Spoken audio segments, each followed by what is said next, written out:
रामायण और महाभारत दो महाग्रंथ हैं और इनके लिखे जाने का समय भी अलग अलग है। एक ग्रंथ का संबंध त्रेतायुग से है जबकि दूसरे का संबंध द्वापर युग है। न इन दोनों ग्रंथों में कुछ बातें ऐसी हैं जो काफी समान हैं और त्र भी। बस इनमें अंतर है तो पात्र और घटनाओं का। सबसे पहले हम बात करते हैं महाभारत और रामायण की नायिका की। रामायण की नायिका है देवी सीता और महाभारत की द्रौपदी। और इन दोनों के बीच सबसे बड़ी समानता है कि दोनों को लक्ष्मी का अवतार माना जाता है और दोनों ही अयोनिजा है, यानी दोनों ने ही मां के गर्भ से जन्म नहीं लिया है। देवी सीता भूमि से प्रकट हुई है तो द्रौपदी अग्नि से उत्पन्न हुई है। भगवान राम का जन्म पुत्र कामेष्ठी यज्ञ से हुआ था जबकि महाभारत के नायक पांडव देवताओं के वरदान स्वरूप जन्मे थे। रामायण और महाभारत के नायक की बात करें तो रामायण के नायक भगवान श्री राम को 14 साल का वनवास ला था।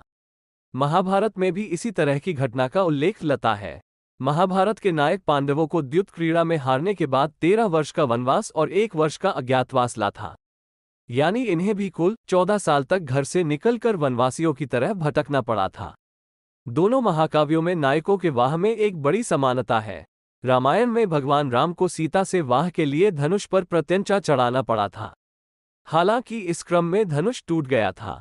महाभारत में नायक अर्जुन को द्रौपदी से वाह करने के लिए धनुष बाण से मछली की आंख भेदना पड़ा था। यहाँ एक और समानता यह है कि वाह के समय राम और पांडव दोनों ही राजमहल से बाहर थे। राम ऋषियों की सहायता के लिए वन में थे और पांडव लाक्षागृह से बच निकलने के बाद वन में भटक रहे थे।